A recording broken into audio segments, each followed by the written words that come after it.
साथियों, कैसे हो आप सभी। आई होप आप सभी अच्छे होंगे और मस्त होंगे। जैसा कि आपको पता है कि सीटेट इस बार आयोजित आपके दिसंबर में नहीं होंगे। दिसंबर में होने की बहुत कम उम्मीद है। तो आप देखेंगे कि जनवरी या फरवरी में आपके आयोजित होंगे 2022 का सीटेट। तो आप देखेंगे कि आपको तैयारी करने के लिए और थोड़ा सा ज़्यादा समय मिल जाता है। तो आज हम इस वीडियो में एकदम एनसीईआरटी पैटर्न पे आधारित महत्वपूर्ण बिंदुओं को ही चर्चा करेंगे, जो देखेंगे आप यहीं से आपके प्रश्न बनते हैं। आप एक छोटी सी इस वीडियो में अगर आप इस टॉपिक को एक बार देख लेते हैं तो आप देखेंगे कि यहाँ से प्रश्न आपको कंफर्म देखने को मिलेंगे। जी हाँ, आज हम उन सभी टॉपिकों पे बात करेंगे पक्षियों से जुड़े हुए, जो आप देखेंगे कि पक्षियों से जुड़े हुए महत्वपूर्ण टॉपिक सी टेट के अंतर्गत पूछे जाते हैं। इससे प्रश्न 1 से 2 आपके लिए जरूर बनते हैं। तो कौन सी चिड़ियों से प्रश्न पूछे जाते हैं, कौन चिड़िया कैसी घोंसला बनाती है, कहाँ रहती है, उसकी विशेषता क्या है, इन सारे मुद्दों पर एक छोटी सी वीडियो में हम चर्चा करेंगे।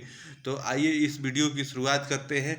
और वीडियो की शुरुआत करने से पहले आप अभी तक हमारे चैनल को सब्सक्राइब नहीं किया है तो चैनल को सब्सक्राइब करके हमसे जुड़ जाए, ताकि कोई भी इसका वीडियो हम डालें नेक्स्ट वाला पार्ट डालें तो उसका नोटिफिकेशन सबसे पहले आप तक पहुंचे।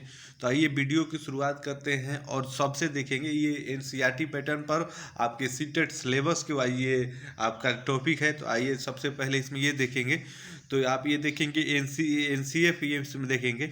एनसीएफ 2005 के अनुसार कक्षा 3 से 5 तक के पर्यावरण अध्ययन में 6 थीमों को विभाजित किया गया है। ये थीम पहले महत्वपूर्ण हो जाते हैं। आप देखेंगे कि सीटेट के सिलेबस में सबसे पहले थीमों की ही बात की गई है।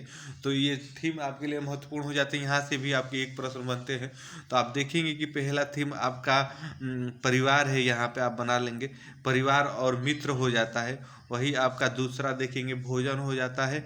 तीसरे की बात करें पानी हो जाता है, आवास हो जाता है जिसमें हम रहते हैं, और यात्रा हो जाता है। हम चीज़ें कैसे बनाते हैं ये भी आप देखेंगे आपके थीम के अंतर्गत आ जाता है। तो थीम महत्वपूर्ण हो जाता है। आप थीम को क्लियर अच्छे से कर लेते हैं तो आप देखेंगे कि यहाँ से एक प्रश्न आपके लिए बनते हैं। आइए अगले पार्ट की अगले टॉपिक की बात करें। तो सबसे पहले आप देखेंगे मधुमक्खी जो पालन होता है उससे भी आपके प्रश्न बनते हैं। तो आइए मधुमक्खी पालन से देखें, मधुमक्खी पालन की विशेषता क्या है। आइए टॉपिक वाइज जानते हैं, बिंदु वाइज जानते हैं। महत्वपूर्ण बिंदु क्या है, कहाँ से प्रश्न बनते हैं, केवल उन्हीं बिंदुओं को इसमें जानेंगे, फालतू का कुछ नहीं रहेगा, आप देख सकते हैं। तो सबसे पहले मधुमक्खी पालन की बात की जाए तो आप यहाँ पे देखेंगे कि बिहार के मुजफ्फरपुर के बोहचा गांव के इलाके के लीची के जो पेड़ होते हैं बहुत अधिक आपके पाए जाते हैं। तो आप देखेंगे कि लीची के फूल मधुमक्खियों को बहुत लुभाते हैं, यहाँ पे है। इसलिए इस क्षेत्र के लोग मधुमक्खी पालन शहद बनाने का काम करते हैं, आप ये ध्यान में रखेंगे। आइए वही दूसरे बिंदु की बात करें। अगर दूसरे बिंदु में आप देखेंगे पूछा है मधुमक्खी पालन को एपी कल्चर कहते हैं। आपको ये पता होना चाहिए, ये महत्वपूर्ण बिंदु है। आप देखेंगे कि पूछ देता है प्रश्न कि एपी का कल्चर के अंतर्गत क्या आता है, मधुमक्खी पालन को क्या कहा जाता है, इस प्रकार के प्रश्न बनते हैं। तो वहाँ पे आप देखेंगे आपको पता रहेगा तो आप आसानी से एपी कल्चर लगा देंगे, तो आप इसे ध्यान में रखेंगे। आइए वही तीसरी बिंदु की बात करें। तो तीसरे बिंदु में देखेंगे बताया गया है आपसे अक्टूबर से दिसंबर मधुमक्खियों को अंडे देने का समय होता है। आप देखेंगे कि यह मधुमक्खी पालन शुरू करने का भी समय होता है।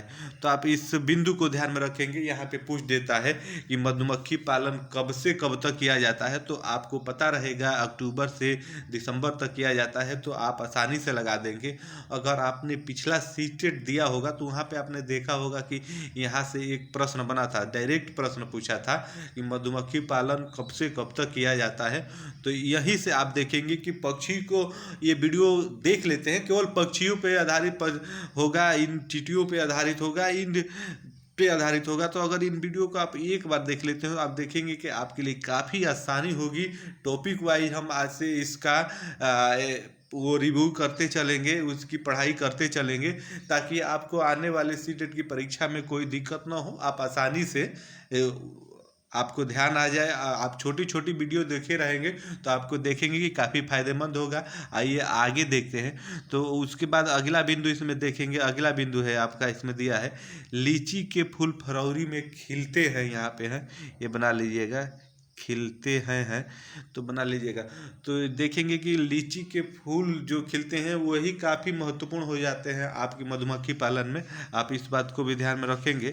आइए वही अगले बिंदु की यहाँ पे बात करें तो अगले बिंदु में देखेंगे दिया है, मधुमक्खी के छत्ते में एक रानी होती है, जो एक मधुमक्खी होती है, एक रानी मधुमक्खी होती है, उसका कार्य क्या होता है ये भी जान लीजिए। जो अंडे देती है, चल अंडे देती है, चलने में कुछ नर भी होते हैं, जो आपका ये यहाँ पे बना लीजिएगा, यहाँ पे तो गलत हो गया है, मधु छत्ते है, छत्ते में कुछ नर मक्खियाँ भी होती हैं, वो भी आप देखेंगे काफ़ी महत्वपूर्ण हो जाती हैं।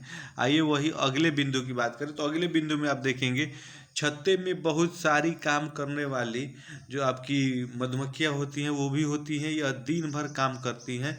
शहद के लिए आप देखेंगे फूलों का रस ढूंढती हैं, जब किसी मक्खी को रस मिल जाता है तो वह एक तरह का नाच करती हैं, उससे दूसरी मधुमक्खियों को पता चल जाता है रस कहाँ पर है, तो इस प्रकार से ये रस का पता लगाती हैं और एक दूसरे से संपर्क बना के ढूंढते रहती हैं।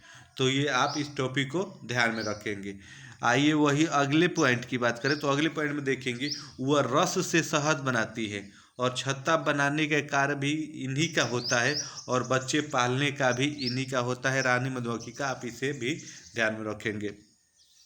आइए वही अगले बिंदु की बात करें तो अगले बिंदु में देखेंगे आपसे कहा है इसमें कि मधुमक्खी पालन में बक्से का प्रयोग किया जाता है। इस बक्से में आप देखेंगे जो चीनी का मीठा घोल होता है उसे इसमें आप देखेंगे तो मिलाया जाता है, तो आप यहाँ पे ये ध्यान रखेंगे, ये भी पूछ सकता है आपसे। वही अगले प्रश्न की बात करें, अगले बिंदु की बात करें तो देखेंगे कि नर मक्खी छत्ते के लिए कुछ खास काम नहीं करती, जो नर मधुमक्खी होती है वो आप देखेंगे कि उनका कुछ कार्य खास नहीं होता है छत्ते के लिए, तो आप इस बात को भी ध्यान में रखेंगे। वही आगे बिंदु की बात की जाए तो अगली बिंदु देखेंगे दिया है इसमें, मधुमक्खियों के डंक में फार्मिक अम्ल होता है, ये महत्वपूर्ण बिंदु है। आप देखेंगे कि सीधा प्रश्न बनता है कि फार्मिक अम्ल कहाँ पाए जाते हैं, मधुमक्खी के डंक में कौन सा अम्ल होता है, तो आप देखेंगे इस प्रकार से यहाँ से आपके प्रश्न बनते हैं।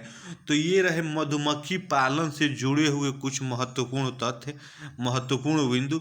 अगर आप केवल इतना ही बिंदुओं को क्लियर कर लेते हैं, एक बार अच्छे से समझ लेते हैं, तो आप देखेंगे कि मधुमक्खी पालन से इतने ही बिंदु के अंदर आपके प्रश्न 100% बनते हैं। इससे अधिक मधुमक्खी पालन से कुछ नहीं पूछा जाता है सीटेट के अंदर, तो आप इतना एक बार अच्छे से देख लीजिएगा।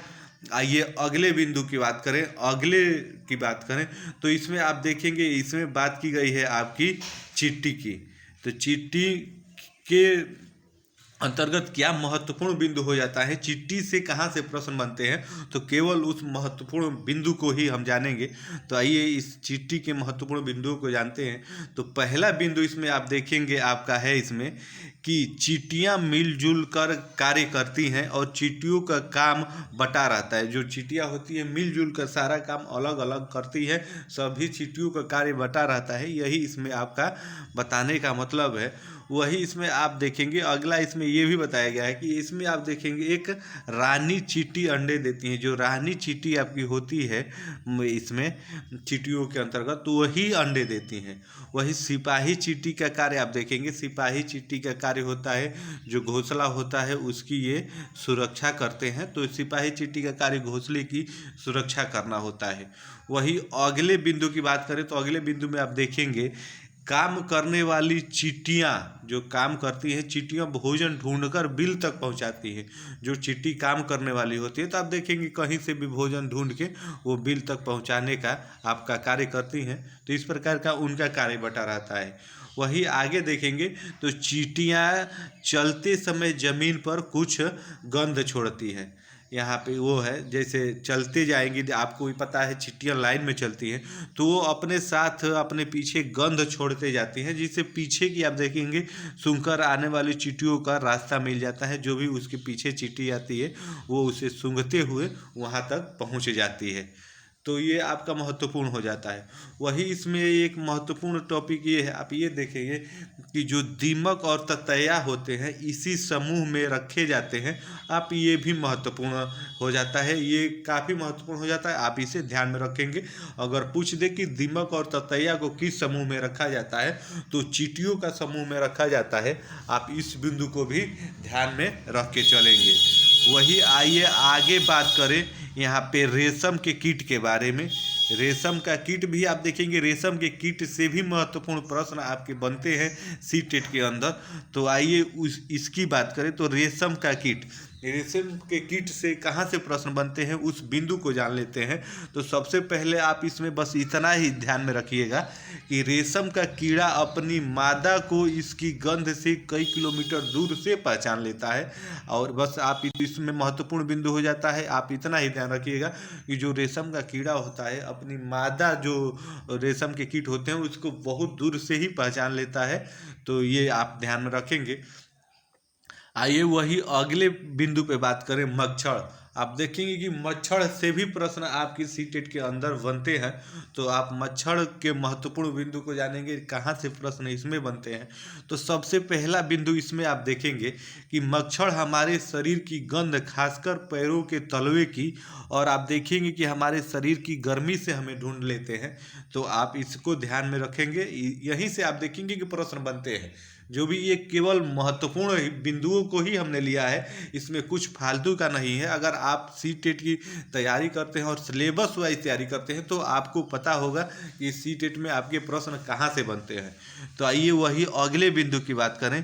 तो अगले बिंदु में आप देखेंगे इसमें आपका पूछा है, बताया गया है कि मच्छर पानी में अंडे देते हैं। तो ये आपको पता है, जहाँ गंदा पानी इकट्ठा हो जाता है तो वहीं पे ये अंडे देते हैं। वही अगले बिंदु की बात करें तो अगले बिंदु में आप देखेंगे डेंगू, मलेरिया, चिकनगुनिया बीमारी देखेंगे मच्छरों के द्वारा ही फैलती है। तो ये महत्वपूर्ण बिंदु हो जाता है। आप देखेंगे परीक्षा में इस प्रकार से प्रश्न यहाँ से बनते हैं, जैसे पूछ देगा कि डेंगू किसके काटने से फैलता है, डेंगू किसके द्वारा फैलता है, मलेरिया किसके द्वारा फैलता है, चिकनगुनिया किससे फैलता है। इसी प्रकार के प्रश्न आप देखेंगे साधारणतः बनते हैं। और जिन भी भाई बहनों को पता नहीं रहता है तो फिर वो गलत हो जाता है, ना पता रहते हुए भी। तो आप एक बार देख लेंगे तो ये वीडियो आपके लिए काफ़ी खास होने वाली है। आइए वही आगे इसमें बात करें। तो आगे आप देखेंगे इसमें बताया गया है, रुके हुए पानी में या इकट्ठा हुए पानी में मलेरिया के मच्छर पैदा होते हैं। जो आप देखेंगे कि मोहल्ले में कहीं कहीं गंदी जगहों पे जहाँ पानी इकट्ठा हो जाता है तो आप देखेंगे कि वहीं आपके मलेरिया के मच्छर पैदा होते हैं। तो आप इसे भी, इस बिंदु को भी ध्यान में रखेंगे। वही अगले बिंदु की बात करें तो देखेंगे कि इसीलिए मच्छरों के प्रजनन को रोकने के लिए पानी में तेल डाला जाता है। आप देखेंगे कि जो पानी गंदा इकट्ठा हो जाता है मोहल्ले में, गाँव के आसपास में, तो उसमें तेल डाला जाता है। तो तेल डालने से आप देखेंगे ये आपका जैसे तालाब हो जाता है और इसमें पानी है, ऊपर की जो सतह होती है तेल डाला जाता है। और तेल डाला जाता है तो तेल केवल ऊपर के सतहों पे ही फैल जाता है। तो जिससे आप देखेंगे पानी और जो मच्छर आते हैं उनके बीच का जो बंध होता है, संबंध होता है, वो टूट जाता है। तो इसके कारण फिर वहाँ पे मच्छर अंडे नहीं दे पाते हैं और उस पर पानी में बैठ नहीं पाते हैं। तो ये इसलिए आप देखेंगे कि वहाँ पे तेल डाला जाता है। तो आप इस बिंदु को भी ध्यान में रखेंगे। वही इसमें आप देखेंगे अगले बिंदु की बात की जाए तो इसमें आप देखेंगे कि इसमें पानी का पृष्ठ तनाव कम हो जाता है। आप देखेंगे कि और ऑक्सीजन की आपूर्ति रुक जाती है तो मच्छर का लार्वा जो होता है वो मर जाता है। जैसा मैंने पहले ही बताया कि अगर पानी के ऊपर तेल डाल दिया जाता है तो उसका आप देखेंगे कि पृष्ठ तनाव कम हो जाता है, जिससे ऑक्सीजन की आपूर्ति होती है वो रुक जाती है। और उसके कारण आप देखेंगे कि मच्छर के लार्वा जो होते हैं वो जन्म नहीं ले पाते हैं, वो मर जाते हैं। तो ये आप देखेंगे कि आपके मच्छर से जुड़े हुए ये महत्वपूर्ण बिंदु थे। अगर इतने बिंदुओं को आप एक बार देख लेते हैं सही से तो आप देखेंगे कि यहीं से आपके केवल मच्छर से प्रश्न बनेंगे। इससे अधिक, इससे फालतू आप देखेंगे कुछ नहीं पूछता है। आइए वही अगले बिंदु की बात करें। इसमें देखिए इन जानवरों से भी आपके प्रश्न बनते हैं, तो इसलिए आप देखेंगे ये भी महत्वपूर्ण हो जाते हैं। तो हम भी सभी जानवरों को, सभी पक्षियों को हमने लाइन बाय लाइन करके लिया है, जो आपके लिए काफ़ी मददगार साबित होगा। आइए यहाँ पे कुत्ते की बात कीजिए। कुत्ते से देखेंगे तो कुत्तों की गलियों में आप देखेंगे, कुत्तों की गलियों अपनी अपनी जगह बटी होती है। जो कुत्ते होते हैं उनकी गलियाँ बटी रहती है, किस गली में किसको रहना है वो आपस में इसका सामंजस्य बना लिए होते हैं। तो ये कुत्ता दूसरे कुत्ते के मल मूत्र गंध से जान लेता है कि उसके इलाके में बाहर का कुत्ता आया है। उनकी सूंघने की शक्ति आप देखेंगे बहुत ज़्यादा होती है। तो दूसरे अगर कुत्ते उनकी गली में आते हैं तो पहचान लेते हैं कि उनकी गली में कोई दूसरा कुत्ता आया हुआ था। तो वही आप देखेंगे चूहा की बात की जाए। चूहा से भी आप देखेंगे सीटेट के अंतर्गत आपके प्रश्न बने हैं। तो सबसे पहले इसमें एक बिंदु की बात की जाए तो ये बिंदु है आपका, देखेंगे कि चूहों की देखने की क्षमता कम होती है, लेकिन इनके सूंघने छूने का टेस्ट आप देखेंगे बहुत ज़्यादा क्षमता होती है। तो आप इसे इस बात को ध्यान रखेंगे चूहों के अंतर्गत। आइए वही उल्लू की बात करें तो उल्लू के अंतर्गत देखेंगे उल्लू अपनी गर्दन पीछे तक घुमा सकता है, आप इस बिंदु को ध्यान में रखेंगे। वही इसमें मैना की बात की जाए, झटके से अपनी गर्दन आगे पीछे कर लेती है। आप देखेंगे ये प्रश्न भी आपके सी टेट में बना था, वो कौन सा पक्षी है जो झटके से अपनी गर्दन को पीछे कर लेता है, तो वहाँ पे आपका ये मैना होगा। तो आप इस प्रकार से इसे ध्यान में रखेंगे। ये छोटे छोटे बिंदु हैं, आप एक बार देख लेंगे तो आपको जेहन में, आपके ध्यान में हमेशा रहेगा। आइए वही अगले बिंदु की बात करें तो अगले बिंदु में आप देखेंगे गिद्ध की बात की गई है, बाज की बात की गई, चील की बात की गई है। तो चील, बाज और गिद्ध की बात करेंगे तो पहला इसमें पॉइंट है, आप देखेंगे कि चील, बाज और गिद्ध, यहाँ पे गिद्ध आप बना लीजिएगा, गिद्ध हम से 4 गुना अधिक देखते हैं। यानी मानव से आप देखेंगे कि गिद्ध जो होते हैं 4 गुना वो अधिक देखते हैं। तो आप ये भी ध्यान में रखेंगे। यहाँ पे अगर प्रश्न आपसे बन जाए कि वो कौन से जानवर हैं जो मनुष्य से 4 गुना अधिक देखते हैं, वहाँ पे ऑप्शन बना के दे दिए जाएंगे। तो ये आपके अगर ऑप्शन में दिखेंगे तो ये आपके वहाँ पे लगा देंगे तो आपके सही हो जाएंगे। आइए वही अगले बिंदु की बात करें तो अगले बिंदु में देखेंगे पूछा है या बताया गया है आपको यहाँ पे, चील की पूछ खांचे वाली होती है। जो आपकी चील की पूछ होती है वो खांचे के समान होती है। आइए वही अगले बिंदु की बात करें तो गिद्ध मरे हुए जानवरों को खाकर जगह साफ रखता है, जो आप देखेंगे कि ये इनके लिए महत्वपूर्ण था पहले के ज़माने में। और आकाश में ऊंचाई तक उड़ता है। आप गिद्ध देखेंगे आकाश के सबसे ऊंचे भाग तक ये उड़ सकता है, वहाँ तक और कोई पक्षी नहीं जाती है। और जो जानवर मर जाते हैं, मर के लोग फेंक देते हैं बाहर गांव से ले जाके, तो उनको ये थे तो खा के उनको पर्यावरण का संतुलन, पर्यावरण की स्वच्छता बनाए रखते थे। तो इसलिए गिद्ध भी आप देखेंगे पर्यावरण के लिए काफ़ी महत्वपूर्ण थे। अब आज के ज़माने आप देखेंगे कि बहुत आपको कम गिद्ध देखने को मिलते हैं। तो गिद्ध अब विलुप्त के कगार पे ही आ गए हैं, विलुप्त की श्रेणी में ही उनको रख दिया गया है। तो आइए वही आगे अगले बिंदु की बात करें तो कलचीड़ी या इंडियन रोबिन, कलचीड़ी और या इंडियन रोबिन से भी आप देखेंगे प्रश्न बने हैं। तो इनके कुछ बिंदु, महत्वपूर्ण बिंदुओं को जानेंगे। तो पहला इसमें बिंदु आपका है, आप देखेंगे कि इसमें बताया गया है कि कलचीड़ी जो होती है, चिड़िया जो होती है, पत्थरों के बीच अपना घोंसला बनाती है। महत्वपूर्ण बिंदु है ये। अगर आपसे प्रश्न में ऐसे प्रश्न बन जाए कि वो कौन सी पक्षी है जो आप पर पत्थरों के बीच में घोंसला बनाती है, तो आपको पता रहेगा तो आप कलचीड़ी आसानी से वहाँ पे लगा देंगे। वही दूसरे बिंदु की इसमें बात की जाए तो इसके घोंसले में पौधे की नाजुक टहनी, जैसे टहनी होता है, टूटी हुई जड़ें होता है, बाल होता है, रुई होता है, ये सारे कुछ उसमें बिछाए रहते हैं ताकि वो घोंसला गर्म रहे। तो ये भी आप ध्यान में रखेंगे। यह छोटे छोटे कीड़े खाती है, जो कलचीड़ी होती है केवल छोटे छोटे जो कीड़े होते हैं उन्हीं को खाती है। आप इसे भी ध्यान में रखेंगे। वही नेक्स्ट बिंदु की बात करें तो इसकी चोंच अंदर से लाल होती है। आप देखेंगे कि जो कलचीड़ी है उसकी चोंच अंदर से लाल होती है। तो आप इस बात को भी यहाँ पे ध्यान में रखते हुए चलेंगे। वही आइए कौवा की बात करें तो कौवा से भी आप देखेंगे सी टेट में आपके प्रश्न बनते हैं। तो ये भी बिंदु महत्वपूर्ण हो जाता है।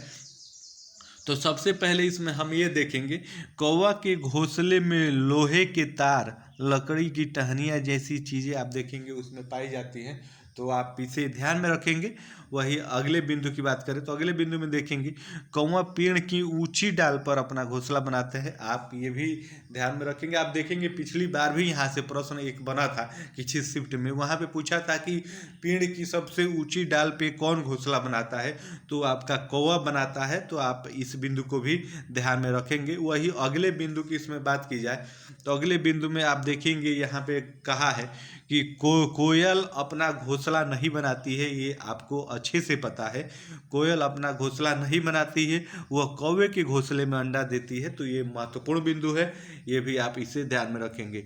वही अगले बिंदु की बात की जाए तो कौवा अपने अंडों के साथ साथ आप देखेंगे कि कोयल के अंडे भी सेता है, उसको उसमें पता नहीं चल पाता है कि कौन उसका अंडा है कौन कोयल का अंडा है, तो इसलिए आप देखेंगे कि कौवा अपने अंडे के साथ साथ कोयल का भी अंडा से देता है, और सेने के बाद जब उसमें से चूजे यानी बच्चे निकलते हैं तब उसको पता चलता है कि यह मेरा बच्चा है, यह कोयल का है। तो इस प्रकार से आप देखेंगे कि कौवा अपने अंडों के साथ साथ कोयल का भी अंडे को सेता है, तो ये महत्वपूर्ण बिंदु हो जाता है।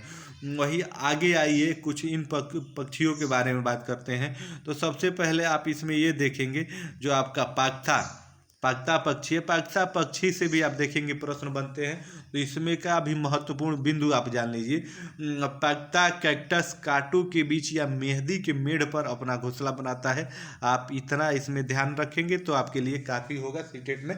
आप देखेंगे कि यहाँ पे बस इतना प्रश्न बन जाता है कि वह कौन सा पक्षी है जो मेहंदी के मेढ़ पर या देखेंगे कैक्टस कांटों के बीच अपना घोंसला बनाता है, तो आपको पता रहेगा पागता, तो आप आसानी से वहाँ पे कर जाएंगे, तो आप यहाँ पे ये ध्यान रखेंगे। वही आप देखेंगे गौरैया से भी प्रश्न आपके सी टेट में बनते हैं, तो आइए गौरैया में भी देख लेते हैं। गौरैया अलमारी के ऊपर आईने के पीछे अपना घोंसला बनाती है, जहाँ पे कोई नहीं रहता है वहाँ पे आप देखेंगे कि ऊंचाई पे यानी अलमारी के पीछे आप देखेंगे रोशनदानों में ही घोंसला बनाती है, तो इस बिंदु को भी आप गौरैया से ध्यान में रखते हुए चलेंगे। उसके बाद एक बसंत गौरी करके पक्षी है, वो भी आप देखेंगे आपके सिलेबस में है सी टेट का, वो भी पूछता है, तो ये यहाँ पे बताना महत्वपूर्ण हो जाता है। आइए वही आगे के बिंदु इसकी बिंदु की बात करें तो बसंत गौरी यह गर्मियों में टुक टुक करती रहती है, जो गर्मी के दिनों में आप देखेंगे टुक टुक की आवाज़ आप सुने होंगे, तो वो आप बसंत गौरी होती है। पेड़ के तनों में गहरा छेद कर अपना अंडा बनाती है, जो पेड़ का तना होता है उसमें आप देखेंगे चोंचों से छेद देती है, गहरा छेद देती है, उसके बाद उसमें अंडा देती है, तो आप इसे ध्यान में रखेंगे। वही आप देखेंगे कबूतर भी आपके सिलेबस में है, कबूतर से भी प्रश्न बनते हैं, तो कबूतर पुराने मकान या खंडहर में अपना घोंसला बनाते हैं, तो ये आप यहाँ पे इस बात को ध्यान में रखते हुए चलेंगे। आप यहाँ पे देखेंगे कबूतर से भी आपके प्रश्न बने हैं और बनते हैं। आइए वही आगे इसमें दर्जिंग चिड़िया की बात की जाए। दर्जिंग चिड़िया काफ़ी महत्वपूर्ण हो जाता है सी टेट के लिए, आप देखेंगे यहाँ से प्रश्न कई बार बने हैं आपके सी टेट में, प्रीवियस ईयर के प्रश्न अगर आप उठा के देखेंगे तो वहीं पे आइए दर्जिंग चिड़िया अपनी नुकीली चोंच से पत्तों को सील लेती है, आपके लिए यहाँ पे ये महत्वपूर्ण हो जाता है। पूछ दे कि वो कौन सी चिड़िया है जो अपनी नुकीली चोंचों से पत्तों को सीलकर अपना घोंसला बनाती है, तो आप दर्जिंग चिड़िया वहाँ पे लगा देंगे तो आपका वो सही हो जाएगा। उसे एक थैली सी बना लेती है और उसमें अपना अंडा देती है, तो ये आपके लिए महत्वपूर्ण है, आप इस बिंदु को ध्यान में रखेंगे। वही शक्कर खोरा, अगर आप सिलेबस उठा के देखेंगे तो शक्कर खोरा का भी जिक्र है पक्षी के अंतर्गत, शक्कर खोरा से भी प्रश्न बनते हैं, तो इसके भी आइए दो बिंदु महत्वपूर्ण जो है वो देख लेते हैं। शक्कर खोरा आप देखेंगे किसी छोटे पेड़ झाड़ डाली अपनी अब लटका हुआ घोंसला बनाता है, यहाँ पे इस प्रकार से आप देखेंगे प्रश्न बनता है वो कौन सी पक्षी है जो पेड़ों की डालों पर अपना लटका हुआ घोंसला बनाता है, तो आप वहाँ पे शक्कर खोरा जाने रहेंगे तो आप आसानी से कर लेंगे, तो आप देखेंगे कि इस प्रकार के भी प्रश्न आपके बनते हैं। वही दूसरी बिंदु की इसमें बात की जाए तो आप देखेंगे कि इसका घोंसला बाल, मकड़ी के जाले, पटली टहनियाँ, बारीक घास, सूखे पत्ते, रुई पेड़ की छाल, टुकड़े और कपड़ों के चीथड़े से बना होता है। इसके आप देखेंगे घोंसले में ये सारे चीज़ पाए जाते हैं, तो इस प्रकार से शक्कर खोरा अपना घोंसला बनाता है।